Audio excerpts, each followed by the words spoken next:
सब कुछ होने के बावजूद इस आदमी के पास कुछ नहीं था। बच्चे न होने के कारण अपनी बीवी के साथ बहुत रोता था। इसी कारण उससे आर्थिक संकट भी होने लगा था। एक दिन नदी किनारे ये आदमी बीड़ी पी ही रहा था कि अचानक वहाँ एक आवाज आई।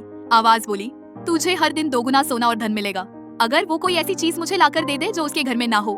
आदमी सोच में पड़ गया, ऐसी कौन सी चीज है। उसे समझ में नहीं आया और उसने सौदा कर दिया।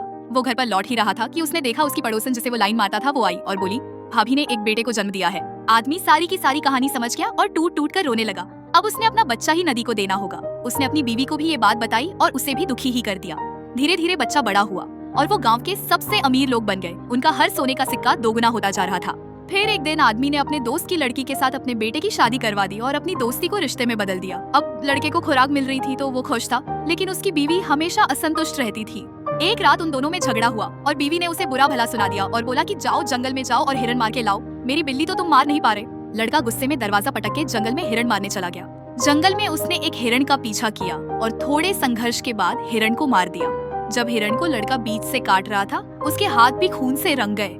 अब उसे अपने हाथ धोने की जरूरत थी, इसलिए वह उसी नदी पर गया और नदी में हाथ डालने से पहले उसने अपना चाकू और बैग एक तरफ रख दिया। जैसे ही उसने नदी के अंदर हाथ डाला, नदी ने उसे वापस अपनी गहराई में खींच लिया। उसकी पत्नी उसका इंतजार कर रही थी, लेकिन जब देर हो गई तो वो अपने पति को खोजने को निकली और नदी के किनारे पहुंची। जब उसने चाकू और बैग देखा तो वो जोर जोर से रोने लगी। उसे कुछ समझ नहीं आ रहा था। रोते रोते वो थक गई और नदी के किनारे उसे भी नींद आ गई। अगले दिन वो अपने पति को बचाने के लिए एक बुढ़िया जादूगरनी से मिलने आई और रोते रोते अपना पूरा दुखड़ा सुनाया और उसने बोला, मुझे मेरा पति चाहिए, जैसा भी था मेरा पति था।